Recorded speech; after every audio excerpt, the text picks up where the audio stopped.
Here's your text with proper punctuation. There's something about having your own space that brings peace, and for me that space was my garage. It was more than just a place to park my car. It was where I could store tools, tinker with small projects, and honestly just chill. Everything had a place, and nothing ever interrupted the quiet of my afternoons, until Karen decided to park in it. Let me give you some background. Karen's the HOA president in our neighborhood, which basically means she believes she's the queen of the block.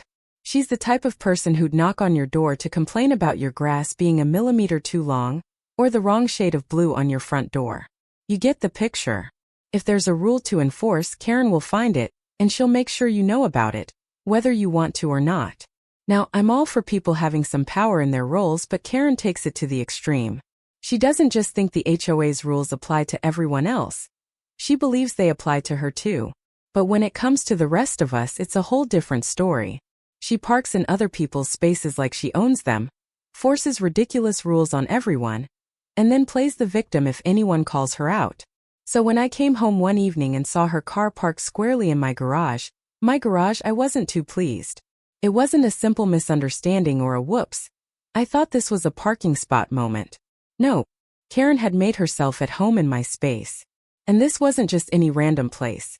It was where I kept all my tools, my bike, and the one area of the house where I could escape from everyone. As I stood there staring at her car, I couldn't help but feel a little angry. It was the kind of move she'd pull, thinking she could do whatever she wanted because of her position. Well, I wasn't about to let her get away with this. The audacity to just roll into my personal space like I was supposed to be okay with it? Not happening. I walked toward the car and knocked on the window, half expecting Karen to pop out with some excuse about how she didn't know it was my garage, even though there's a clear sign that says otherwise. Instead, I found something far more unexpected. Karen was fast asleep. First, I thought I was seeing things. Surely Karen wasn't actually asleep in my garage. That would be too much even for her. But nope. There she was, curled up in the driver's seat of her car, completely out cold. The car was running, the windows were up, and it was clear she'd fallen asleep while parked there. I could have knocked on the window again or called out to her, but something in me just snapped. I mean, here was this woman, who I'd seen bossing people around for months, treating everyone like they were beneath her. And now she was passed out in my space like it was her living room. Honestly, I think she must have had a long, exhausting day of enforcing rules on people in the neighborhood. She probably had to power trip through several complaints about lawn chairs being in the wrong position, or telling someone to trim their tree, because it was blocking the view of their property. But whatever it was, it had clearly taken its toll. She was out like a light. I stood there for a few moments just staring at her in disbelief. How could she be this out of touch? If she wasn't so busy being an HOA tyrant, maybe she'd realize she shouldn't be taking up other people's property like this. This was more than just an inconvenience. It was a sign of the entitlement that Karen wore like a badge of honor. As I stood there thinking of my next move, I couldn't help but chuckle at the absurdity of it all. Karen had pushed my patience to the limit for so long, always overstepping boundaries, and now she was sleeping in my garage like it was her second home. I wasn't just going to ask her to leave. No, I needed to teach her a lesson. It was time to act. I had a plan, and it involved my 2 Rottweilers. I had to admit it was probably the best way to deal with this. If Karen wanted to invade my space, I'd make sure she left with a different perspective on the whole thing. But there was one little thing I didn't anticipate. Karen had a weakness. And it wasn't just her power-hungry attitude. It was something that would take this situation from annoying to, well, chaotic. And that's when everything took a turn I didn't see coming. I wasn't about to just knock on her window and ask her to leave. That felt too passive, like I was giving her an easy out. No, Karen needed to learn a lesson, and it had to be something that would make her think twice before ever parking in my garage again. The solution came to me quickly, and honestly it was brilliant. I had 2 Rottweilers, Max and Diesel, and I'd be lying if I said I didn't think they'd make the perfect characters for this little drama. Max was the older of the 2, big, burly, and always serious, like the bouncer at a club who isn't letting anyone in unless they're on the list. Diesel, on the other hand, was the younger, more playful one. But he was still massive and more than capable of giving anyone a run for their money. Together, they were intimidating enough to make someone second-guess their life choices. The best part? They were super friendly with me, but had no problem showing off their more intense side to strangers. I've seen people practically jump out of their shoes when they've come face to face with the duo. I knew they'd scare Karen, but that was the point. It was supposed to be harmless. Just a little reminder that not everything in life is hers to control. So, I decided to bring them into the mix. I let Max and Diesel out into the garage, and they immediately went into their guard dog mode. They were wagging their tails like they were at a dog park, but I could see the look in their eyes. This wasn't just about playtime. It was a show of strength. They weren't just dogs. They were about to be my partners in this prank. I didn't want to scare her too badly though, so I made sure to let the dogs have a few moments to just wander around the garage. The last thing I needed was for the situation to go from annoying prank to full-blown chaos. I needed her to feel the presence of the dogs, just enough for her to realize she was in over her head, but not so much that it would be dangerous.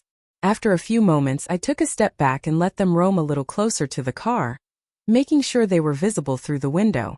They weren't going to get too close yet, but I could tell that the tension was already building.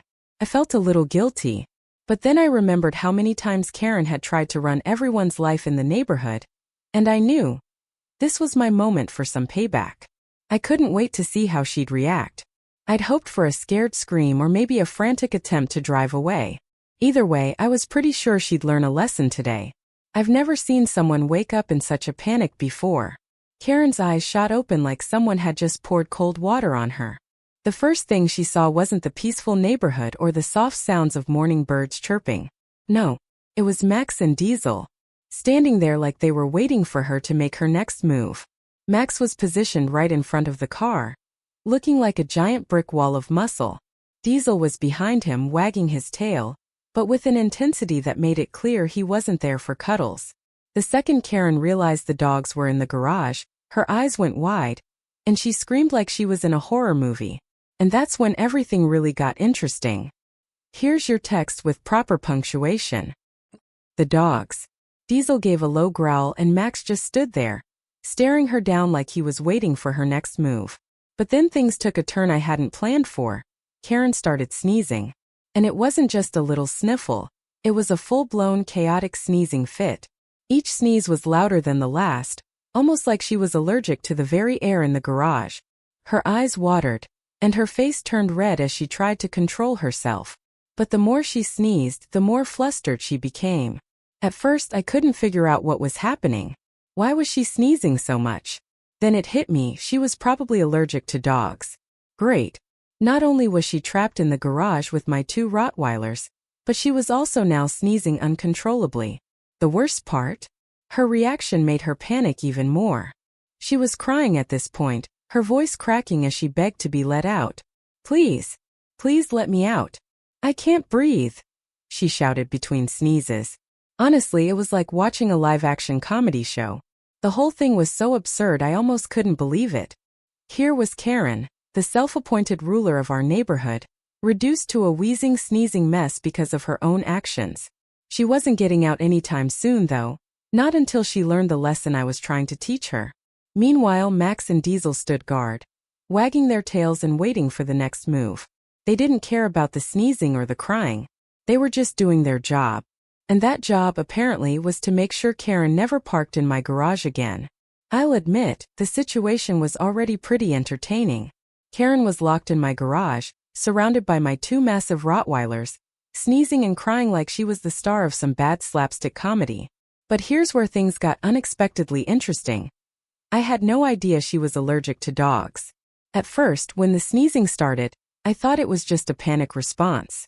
I mean, I've seen people get a little too worked up when they're faced with 2 big dogs staring them down. But this was next level. Her eyes were watering, her nose was red, and she couldn't catch her breath between sneezes. That's when I started putting the pieces together. My God, she was allergic to dogs. And this wasn't just a little sniffle or a mild reaction. This was full-on allergic chaos. Honestly, I couldn't decide if I felt bad for her, or if I should just enjoy the show. On one hand, I knew it wasn't right to make her suffer, especially if she was having trouble breathing. On the other hand, this was Karen, the HOA president who thought she could walk all over everyone. Was it really my fault that she ended up in this situation? I could hear her voice cracking, begging me to open the garage door. Please, I can't breathe. I need to get out, she pleaded, barely able to get the words out between violent sneezing fits. Normally, I might have felt a little sympathy, but this was Karen, the woman who was always making demands of others, always acting like she had the right to tell everyone else how to live.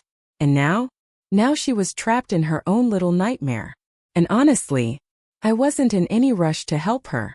I glanced at my 2 dogs, who were still acting like they were on a leisurely walk, oblivious to the total meltdown happening on the other side of the garage.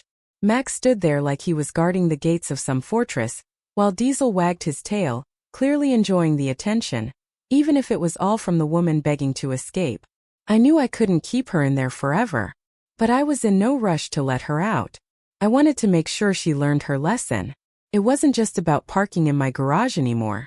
It was about understanding that she couldn't control everything, especially not other people's property.